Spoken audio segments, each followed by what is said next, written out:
Let us react to this man who reveals 10 signs of a narcissistic woman. Let me give you 10 signs that you dated a narcissistic woman. And before you say it, no, it's not all women. If you've been through it, you'll get it. First, let's just rewind back to the beginning of your relationship. What was she like? Was she beautiful, kind, charming, generous, everything you wanted in a girlfriend? Mate, that's no coincidence. She's mirroring you. So at the start, it can feel electric, like you found the one, like your soulmates or something. Two, one day it all just flips, doesn't it? Usually it's after some major milestone. Maybe you guys move in together, maybe you get married, and then the criticism starts. Even the compliments, they have this backhanded sting. You actually look good for a change. You're the smartest person I know. I don't know why you can't figure this out. Next, you'd notice that nothing's ever her fault. You could even show her proof that she's hurt you in some way, and all you get is, I never said that. That never happened. Why are you always lying? Why are you attacking me? And she argues with such conviction that you start doubting your own memory and kind of start thinking, well, maybe she's right. Maybe I am overreacting here. Four, a narcissistic woman's biggest weapon against you, sex. Because for her, it's never about intimacy. It's a reward system. If you comply, you get it. If you don't, you get it taken away, and she'll just give it to some other dude. She's dominating in the bedroom. She demands it constantly and with zero passion, by the way. And when you can't keep up with her, well, she just sulks. Five, you were struggling to meet her other needs as well. Your arguments, didn't they always end with her crying about how you lacked her emotional depth, how you weren't caring enough, how you weren't doing enough, or how you weren't intelligent enough to figure out why she's upset? So you just feel like a failure. You feel like you're the problem, and you need to do so much work on yourself so that you can keep her happy. Because number six, what she actually needs is constant attention. She's always asking, you still love me? Tell me how gorgeous I look in this dress. Because you might have noticed that the easiest way to get attention is number seven. She makes you jealous, doesn't she? How many times has she flirted in front of you with some other guy, only to then say it's just her personality? That's just how she is. Or tell you that she could get any guy she wants, and then blames you for being insecure. Or she'll even compare you to some other guy, maybe her ex, maybe your brother, and it just makes you feel small, because why can't you be more like him? Eight, and here's the hard thing, she doesn't actually want to be a good person. She only wants to look like one. So image is everything. As long as you make her look good, and you're taking all the Instagrammable photos, she's good. But if you don't make her look good, what happens? It's punishments, pressure, painful conversations till 11 p.m. The worst part is no one actually sees it. They all think you're crazy because they buy into this public image. And it's like, no, she's lovely. She'd never do any of that. Number nine, rather than using threats like male narcissists tend to, the women use guilt and obligation to get you to do what they want. You listen out for these imperative statements. You should. You have to. You must. I need you to. This is why we don't realize that she's being controlling, because we choose it. She never actually tells us what to do. She just expects it and then gets upset when we don't perform. So number 10, just look at everything that you've been through. Your whole relationship was this roller coaster of intense highs and devastating lows. You go through 2 days of the silent treatment just to have a blissful night of passion. You could go through a week of constant criticism and cold-heartedness to have a wonderful weekend away together. 1 minute, you're her everything. And then at the end of it all, when your future that you built together is slipping through your fingers, she's moving the next guy in like you meant nothing. Brutal, isn't it? There is a particular kind of relationship that does not end when you break up. It follows you into your next relationship. It makes you apologize for asking normal questions. It makes you second-guess your own memory. It makes you feel guilty for wanting peace. And worst of all, it convinces you that the chaos was love. That is the trap. Because when a woman is beautiful, charming, affectionate, and gives you that early feeling of, finally, someone understands me, most young men do not investigate. They surrender. They put their brains in airplane mode, hand her the keys to their emotional life, and call it being a good boyfriend. Then 6 months later, they are sitting in their car at 1:40 in the morning, rereading an argument they already apologized for 3 times, wondering how they became the villain in a story where they were the one betrayed. The man in this video gives 10 signs you may have dated a narcissistic woman. Now let's be careful with that word. Narcissist gets thrown around online like confetti at a divorce party. A difficult woman is not automatically narcissistic. A selfish woman is not automatically narcissistic. An insecure woman who needs reassurance is not automatically narcissistic. But there are patterns of manipulation, entitlement, image management, emotional control, and reality distortion that can make a relationship feel like psychological warfare with matching pajamas. And if you are a young man, you need to understand these patterns, not so you become paranoid, bitter, or start diagnosing every woman who takes too long to reply to your text. You need to understand them, so you stop becoming easy prey for people who know exactly how to weaponize your desire to be loved. The first sign is the beginning, the fairy tale beginning. She is everything you wanted. She likes your music. She admires your ambitions. She agrees with your values. She laughs at your dumb jokes, the ones your friends barely tolerate. She makes you feel seen, not merely noticed. Seen. This is what some people call mirroring. She reflects your tastes, your dreams, your wounds, your personality, and then gives them back to you in a more flattering form. You feel as if you have met your soulmate because, in a sense, you have met yourself, wearing eyeliner and telling you that you are different from other men. Now, people naturally mirror one another when attraction is real. That alone proves nothing. But watch the speed and intensity. If a woman turns every interaction into a declaration of destiny before she has actually had time to know you, be cautious. Real intimacy develops through time, inconvenience, disagreement, and reality. Manipulation develops through acceleration.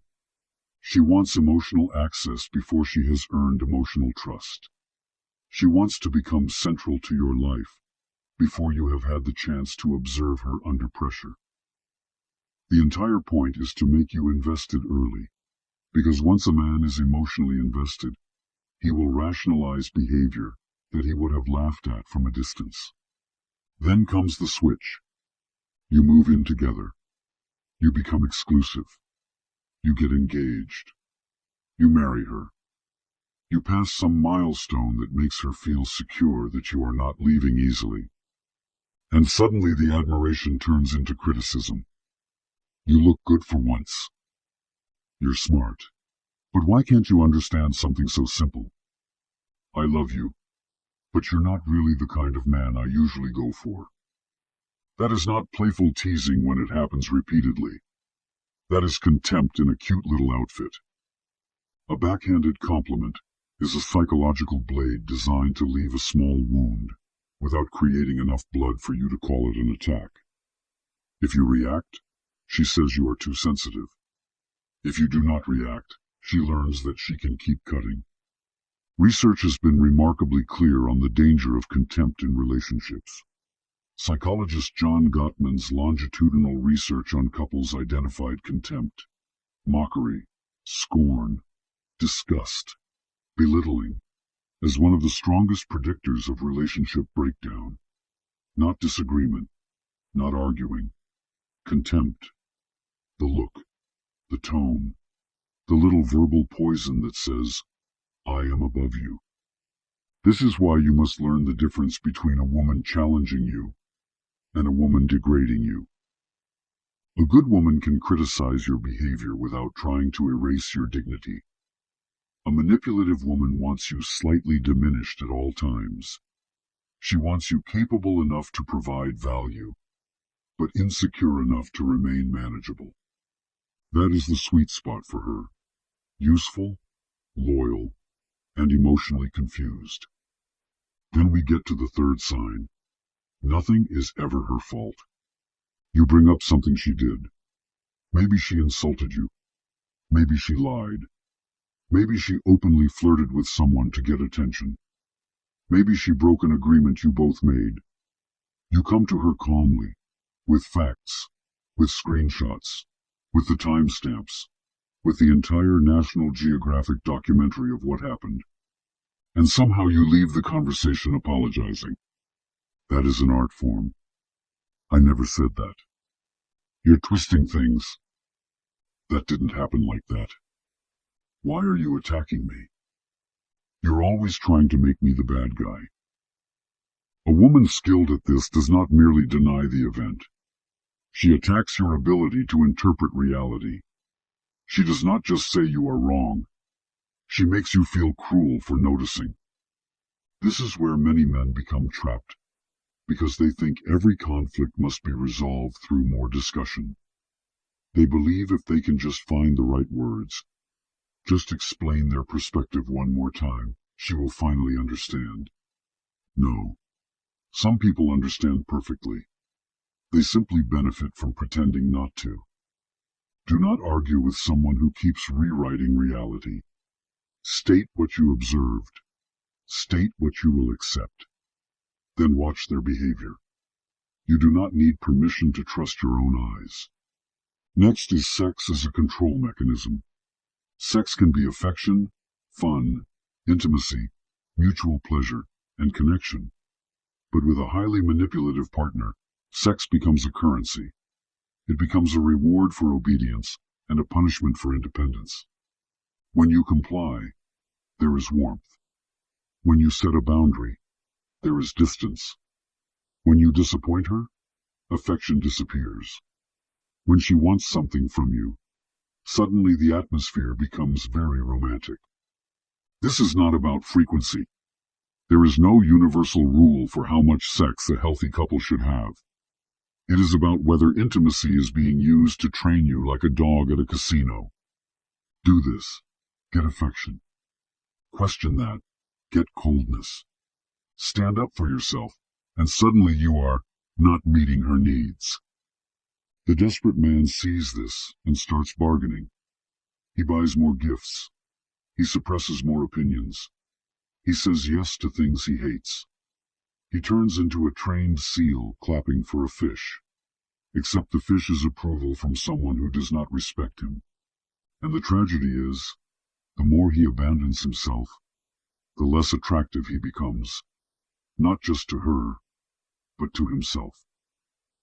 The fifth sign is perpetual inadequacy. No matter what you give, it is never enough. You are not emotionally deep enough. You are not attentive enough. You are not ambitious enough. You are not romantic enough. You are not psychic enough to decipher why she is upset based on the angle at which she closed the cabinet. You start every argument believing you are about to discuss one issue. By the end of it, your whole character is on trial. That is the tactic. Turn a specific problem into a referendum on your worth as a man. Maybe you forgot something. Maybe you were genuinely insensitive. Fine. Own it. Correct it. But do not allow one mistake to become a permanent identity. A healthy partner says, "This hurt me, and I need us to handle it differently." A controlling partner says, "This proves you never care about me." One is a request for repair. The other is an invitation into an endless courtroom where she is judge, jury, prosecutor, and somehow also the victim. Then comes the hunger for constant validation. Again, every person likes reassurance. Every person wants to feel desired. But there is a difference between wanting affection and requiring a full-time public relations department to maintain your emotional stability. If she constantly needs you to confirm her beauty, her desirability, her superiority, her uniqueness, and your devotion, While rarely offering emotional security in return, you are not in a relationship. You are employed by an ego with excellent lighting. And this often leads into jealousy games. She flirts in front of you and calls it her personality. She mentions all the men who want her. She compares you to an ex. She tells you some stranger bought her a drink, followed her on Instagram, or would literally do anything for her. Then when you react, she calls you insecure. Understand the game. She creates an emotional threat, watches you respond, and then uses your response as evidence that you are the problem. A woman who respects you does not need to make you feel small to feel powerful. A woman who gets pleasure from destabilizing you is showing you something. Believe her. The eighth sign is image obsession. Publicly, she is angelic. She is generous. She is charming. She is the woman everyone thinks is so sweet. Meanwhile, in private, you get the contempt, the guilt, the pressure, the emotional interrogations that somehow begin at 9 p.m. and end when birds start making noise outside. The public image is not always fake, but for some people, appearance matters more than character. They do not want to be good. They want the social rewards that come from being perceived as good. That makes you vulnerable, because when you finally tell someone what is happening, they may not believe you. Her? No way. She's lovely. Of course she is lovely. To people from whom she needs nothing. Number 9 is guilt. This is where manipulation becomes almost invisible because it does not sound like a command. You should do this. If you loved me, you would. I need you to. Most men would want to do this for their girlfriend. She may never explicitly tell you what to do. She simply makes the emotional cost of saying no unbearable. That is not compromise. That is coercion with a sad face. The final sign is the roller coaster. Extreme highs followed by crushing lows. Silent treatment, then passion. Cruelty, then a beautiful weekend away. Cold distance, then sudden intensity. You begin to crave the good moments because the bad ones have starved you emotionally. This is why leaving can feel so difficult. You are not only attached to her, you are attached to relief. You call it love because the reunion feels powerful.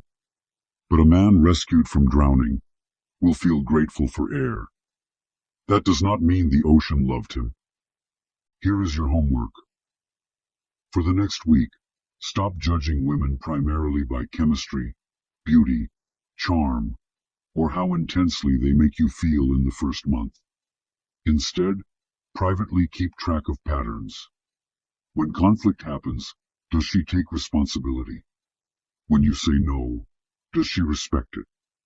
When she hurts you, does she repair it? Or does she reverse the blame? Does she make you feel stronger and clearer over time, or more confused and smaller? Do not diagnose her. Do not confront her with a 10-page manifesto. Do not turn into a surveillance specialist with a phone charger and trust issues. Just observe, slowly, calmly, without begging reality to be different from what it is. If you like this video, subscribe. And subscribe to my other channel, Ex-Pimp Explains Women Masterclass. Now comment below, what is the biggest red flag in a relationship? The love bombing at the beginning, the blame shifting, the jealousy games, the public angel/private tyrant routine, or the roller coaster that keeps men addicted to chaos?